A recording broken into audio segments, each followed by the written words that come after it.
എന്താ സാറേ, എന്താ പ്രശ്നം? ഇതൊന്നും ഇവിടെ നടത്താൻ പാടില്ല. കാരണം മൃഗങ്ങളെ ഉപദ്രവിക്കുന്ന നിയമവിരുദ്ധമാണെന്ന് അറിയില്ലേ? നിയമമൊക്കെ എപ്പോ വേണമെങ്കിലും പുതുക്കാലോ സാറേ. പക്ഷെ ആചാരങ്ങളൊക്കെ പഴയതല്ലേ, അതൊന്നും പുതുക്കാൻ പറ്റില്ല. എടാ, ഈ മണ്ണാക്കട്ട ന്യായം ഒന്നും എന്റെ അടുത്ത് പറഞ്ഞിട്ട് കാര്യമില്ല. നിയമം എന്താണോ അതാണ് ഞാൻ പറയുന്നത്. നിങ്ങളുടെ നിയമമൊക്കെ അടുത്ത വർഷം നോക്കാം. ഇപ്പൊ ഇത് നടക്കട്ടെ. നീ എന്താണ് എതിർത്ത് സംസാരിക്കുന്നത്? നടത്താൻ പറ്റില്ല എന്ന് പറഞ്ഞാൽ പറ്റില്ല. നടത്തും സാറേ. ഇവിടെ ഈ കൂടി നിൽക്കുന്ന ആൾക്കാരുടെ സന്തോഷം അങ്ങനെ ഇല്ലാണ്ടാക്കാൻ പറ്റില്ല. നിങ്ങൾ കളിക്കടാ, ബാക്കിയൊക്കെ ഞാൻ നോക്കിക്കോളാം.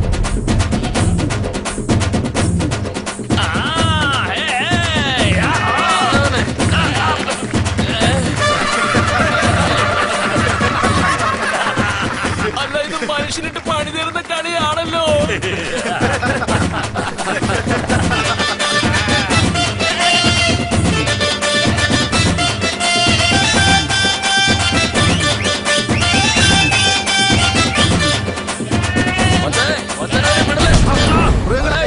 നിനക്ക് പറഞ്ഞ മനസ്സിലാവില്ലല്ലേ? ജനങ്ങളെ സ്ഥലം നിങ്ങൾക്ക് ആരും കൂടുതൽ വിളച്ചെടുത്ത കാലിയം തല്ലി ഓടിക്കും. ഇപ്രാവശ്യം ശ്രമിച്ചേക്ക്. ഇയാൾക്ക് വേണ്ടി ഞങ്ങൾ മാപ്പ് ചോദിക്കുന്നു സാറേ. നിങ്ങൾ അയാൾക്ക് പോയി മാപ്പ് ചോദിക്കുന്നത്? നീ വെറുതെ തെറ്റ് നമ്മുടെ ഭാഗത്താ. നമ്മൾ മാപ്പ് ചോദിച്ചു. നമ്മളെല്ലാം വീണ്ടും നാളെ കാണേണ്ടവരാ. അതുകൊണ്ട് ഇപ്പൊ നിന്നെ ഞാൻ വിടുക. പോലീസുകാരുടെ ദേഹത്ത് കൈവച്ച എന്താ നടക്കാൻ നിനക്ക് അറിയോടാ? നീ എന്താ ഗുണ്ടാസം കാണിക്കണോ? എല്ലാം ഞങ്ങൾക്കറിയാം. പോവാടാ. സാറ് പോയാട്ടെ, ഒന്ന് പോയാട്ടെ പ്ലീസ്. നീ എന്തിനാ മച്ചൻ അവനെ തല്ലാൻ പോയി? അപ്പൊ അവന് നിന്നെ തല്ലാന്നാണോ?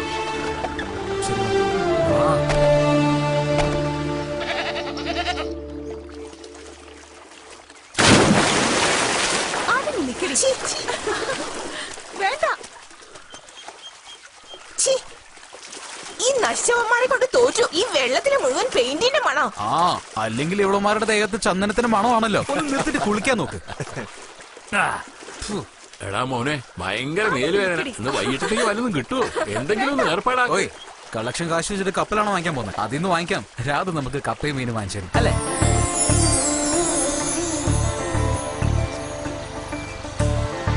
പെട്ടെന്ന് വന്നേക്കണേ. വരാം.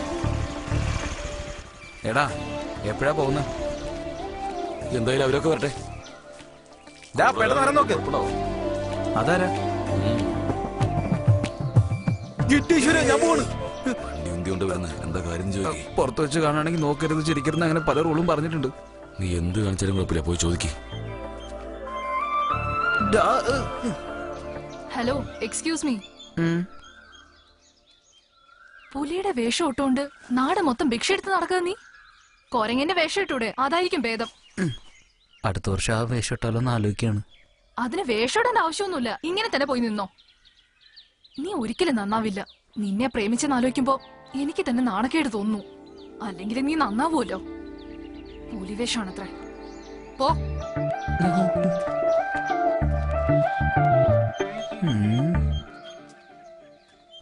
മച്ചാനെ, വണ്ടി മുന്നിലും നന്നായിട്ടുണ്ട്, പുറകിലും നന്നായിട്ടുണ്ട്. പിന്നെന്താ ഓടാത്തത്? അതൊക്കെ ഓടുന്നുണ്ട്. വാ, നമുക്ക് വെള്ളം അടിക്കാം. നിനക്ക് ഈ നാണം മാനം എന്ന് പറയുന്ന പരിപാടി ഒന്നുമില്ലേ? എടാ മച്ചാനെ, നീ ഒന്ന് പ്രണയിച്ചു നോക്ക്, എല്ലാം തന്നാലെ പൊയ്ക്കോളും. ശരി, വാ നമുക്ക് പോവാം. വാടാ, പോവാം. അടങ്ങി നിക്കടാ അവിടെ. എപ്പ നോക്കിയാലും മണ്ണിലും ചെളിയിലാ കളി. എന്ത് പറ്റി മക്കളെ? നിന്നെ ആ ഇൻസ്പെക്ടർ അടിച്ചോ? മുഖം ഒന്ന് നോക്കട്ടെ. വല്ല ഒന്നുമില്ലമ്മേ, എന്തെങ്കിലും സംഭവിച്ചാ മതി. ഭൂമി പൊട്ടിത്തെറിച്ച പോലെ പെരുമാറുന്നു. ഒന്ന് മാറി നിൽക്കാമേ. നിനക്ക് ഇതൊന്നും പോരാ. ചെടുതി, ചേട്ടൻ വന്നോ? വന്നിട്ടുണ്ട്. എന്തെങ്കിലും പ്രശ്നമുണ്ടോ? പ്രശ്നമൊന്നുമില്ല. അല്ലെങ്കിൽ തന്നെ നിന്റെ ചേട്ടന് ദേഷ്യത്തിന് യാതൊരു കുറവുമില്ല. ഇപ്പൊ നീ എരുതിയിൽ എണ്ണ ഒഴിച്ചിരിക്കല്ലേ, ഇന്നിവിടെ മൊത്തം തീ പിടിപ്പിക്കും. എന്താടാ, ചന്തയിൽ വെച്ച് നിന്റെ കൂട്ടുകാരൻ അടിയുണ്ടാക്കിയല്ലേ? പുലികളിക്കാരെയൊക്കെ പോലീസുകാരെ ചവിട്ടിക്കുട്ടി അകത്തിട്ടുണ്ട്. പുറത്തിറങ്ങിയവര്. ഉത്സവം വരുമ്പോ സാധാരണ ആൾക്കാർ പുലിവേഷമൊക്കെ കെട്ടി 10 പൈസ ഉണ്ടാക്കാനാ നോക്കുന്നത്. 2-3 പെഗും അടിക്കും, ബിരിയാണിയും തിന്നും. നമുക്കിതിന്റെയൊക്കെ വല്ല ആവശ്യമുണ്ടടാ? ഉള്ള വിദ്യാഭ്യാസത്തിനെ പറ്റിയ ജോലി നോക്കാതെ ഇങ്ങനെ കാട് കയറി നടക്കുന്നത് എനിക്ക് വലിയ താല്പര്യമൊന്നുമില്ല. പുന്നാരിച്ച് മടി കയറ്റി വെച്ചോ. അപ്പോഴല്ലേ നാട്ടുകാരെ അടി വാങ്ങിച്ചോണ്ട് ഇങ്ങനെ വരാൻ പറ്റുള്ളൂ. പുന്നാരിച്ച് വളർത്തി വഷളാക്കി വെച്ചേക്കുവാ. അവന് വട്ട. അമ്മ വാ, ഇവിടെ ഇരിക്കേ. അമ്മ ഒരുപാട് വഴക്ക് പറയുന്നുണ്ടല്ലേ? എന്നെ ഒന്ന് വഴക്ക് പറഞ്ഞത് നിന്നെയാ പറഞ്ഞത്. അതെയോ? പോടാ മണ്ട.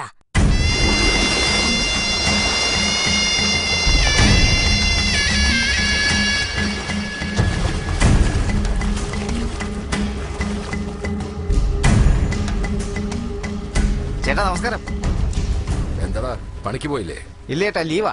ഓ പിന്നെ വലിയ ഗവൺമെന്റ് ഉദ്യോഗസ്ഥനല്ലേ, ലീവ്. പിള്ളേർക്ക് ഭക്ഷണത്തിലുള്ള പൈസ കൊടുത്തടാ. അത് കൊടുത്തിട്ടുണ്ട് ചേട്ടാ. ആ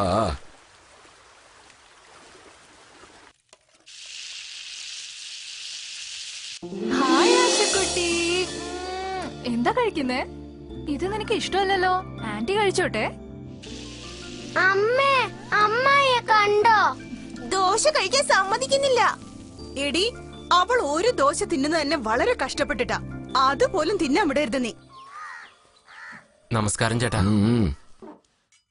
ഈ ദോശ തീരെ കൊള്ളില്ലെന്ന് അച്ഛനോട് പറയണ കേട്ടോ. ദേ വന്നു. എന്താ പുത്തേ, സ്കൂളിലേക്ക് പോകണോ? പാപ്പൊക്കെ തിന്നു കഴിഞ്ഞോ? അച്ഛാ, അമ്മ എനിക്ക് എപ്പോഴും ദോശ മാത്രമേ തരുന്നുള്ളൂ. എനിക്ക് ബോറടിക്കുന്നു അച്ഛാ. ഓ അത് ശരി. എന്നാലേ അച്ഛനൊന്ന് ജോലി കഴിഞ്ഞിട്ട് വരുമ്പോ മോൾക്ക് ബിരിയാണി വാങ്ങിച്ചോണ്ട് വരാം. സന്തോഷായോ? ശരി. അപ്പൊ എനിക്കില്ലേ ബിരിയാണി? പിന്നെ നിനക്ക് ഇല്ലാതെ നീ വീട്ടിലെ പൊന്നാര മോളല്ലേ? അത് ശരി. ഇങ്ങനെ ഇടയ്ക്കിടയ്ക്ക് അനുജത്തിക്കും മോക്കും മാത്രം ബിരിയാണി വാങ്ങിച്ചു കൊടുക്കും. ദേ കേട്ടില്ലേ? ഞാനിവിടെ ഒരാളും കൂടെ ഉണ്ട്. ദിവസം എല്ലാവർക്കും വെച്ച് വിളമ്പി അടുത്ത ദിവസം ഉള്ള പഴങ്കഞ്ഞി മുഴുവനും കുടിക്കാൻ. മൂക്കൊലിക്കാൻ തുടങ്ങിയിട്ട് ദിവസങ്ങളായി. നിങ്ങൾ ഇതൊന്നും കാണുന്നില്ലല്ലോ. ഏട്ടാ, ഏട്ടത്തിക്കും ചേർത്ത് വാങ്ങിച്ചോണ്ട് വന്നേക്കണേ. ശരി ശരി, നീ മല മറിക്കൊന്നും വേണ്ട. വൈകിട്ട് വരുമ്പോ നിനക്കുള്ള ബിരിയാണി വാങ്ങിച്ചോണ്ട് വന്നേക്കാം, പോരെ? മട്ടൻ ബിരിയാണി. ആ അച്ഛനൊന്നും കഴിക്കാതെ എങ്ങോട്ടാ പോയത്? ഞാൻ പിന്നീട് കഴിച്ചോളാം. മരുമോൻ എവിടെ? റെഡി ആയിക്കൊണ്ടിരിക്കുക. മോളെ വദനെ, നീ ഇന്ന് പിള്ളേരെ കൊണ്ടുപോയി സ്കൂളിൽ വിടണം. ഞങ്ങൾക്ക് ചെറിയ ജോലിയുണ്ട്. ശരി അങ്കിൾ. ആ എന്താ മാവാ? മില്ല് വരെ ഒന്ന് പോയിട്ട് വരാം. കാര്യം എന്താ പറ. നീ വാ, പറയാം. നിങ്ങൾ കഴിക്കുന്നില്ലേ? പുറത്ത് കഴിച്ചോളാം.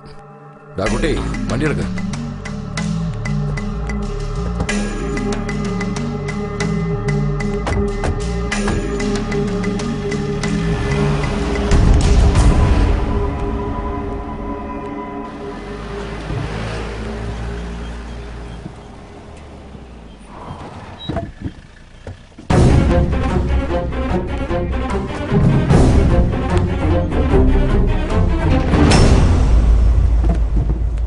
എല്ലാ മരങ്ങളും മുറിച്ചു നോക്കടാ.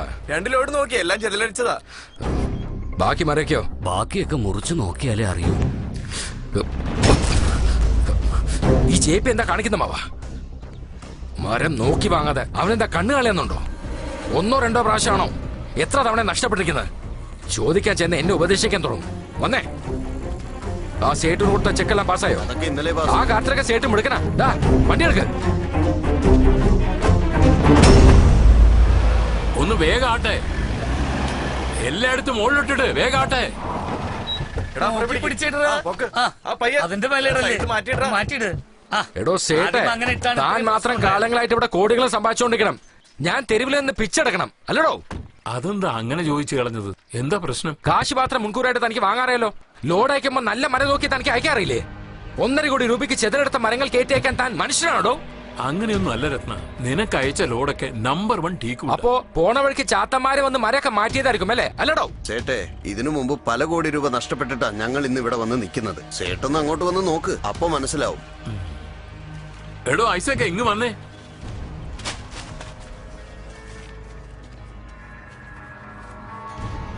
അന്ന് ഇവർക്ക് ലോഡ് അയച്ചത് ആരാ? ഞാനാ മുതലാളി. അയച്ച മരം മുഴുവൻ ചെതലരിച്ചതാണെന്നാണല്ലോ അവര് പറയുന്നത്. അങ്ങനെയൊന്നുമില്ല മുതലാളി. എന്താ സംഭവിച്ചത്? സത്യം പറ. ഒന്നുമില്ല മുതലാളി, എല്ലാം നല്ല മരമായിരുന്നു. കേട്ടില്ലേ? എന്താ സംഭവിച്ചെന്ന് പറ. ഒന്നുമില്ല ഏട്ടാ, ഞാനൊന്നും ചെയ്തില്ല. എല്ലാം നല്ല മരമായിരുന്നു. സത്യം പറയാം ചേട്ടാ, ഏട്ടാ, നിങ്ങളുടെ പാർട്ണർ JP പറഞ്ഞിട്ടാ ഞാൻ അങ്ങനെ ചെയ്തു. അവിടെയുള്ള നല്ല തടിയെല്ലാം മുരുകാശിന്റെ മില്ല് ഇറക്കാൻ പറഞ്ഞു. അവിടെയുള്ള ചെതലെടുത്ത തടികളെല്ലാം ചേട്ടന്റെ മില്ല് ഇറക്കാൻ പറഞ്ഞു. എന്നോട് ക്ഷമിക്കേട്ടാ. അവന്റെ കൂടെ കൂടെ വിട്ടേക്കേട്ടാ. ശരി ശരി, ആ ഓക്കെ, ഞാൻ നോക്കിക്കോളാം.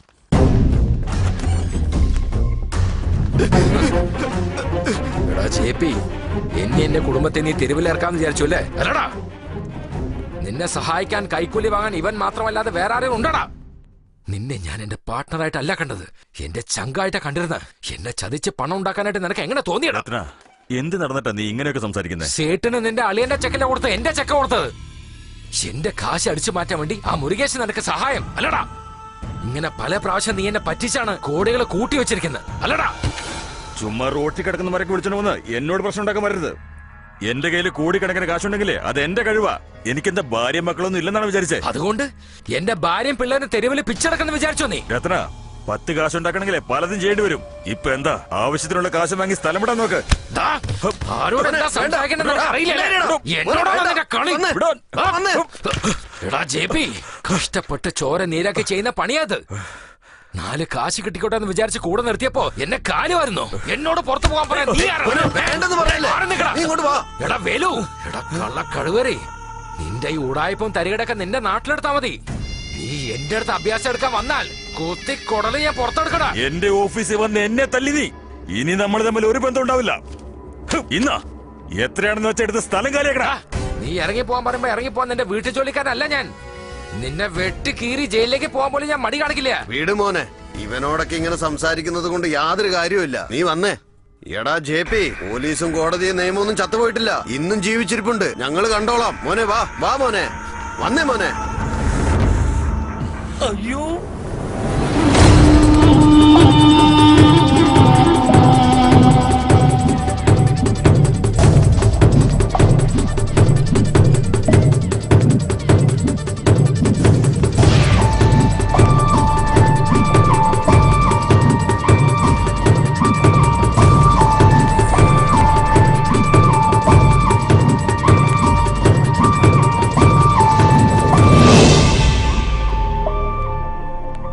കേസിനെ കുറിച്ചുള്ള വിശദാംശങ്ങളൊക്കെ കോടതി അന്വേഷിച്ച് തീരുമാനം അറിയിക്കുന്നതുവരെ 2 പങ്കാളി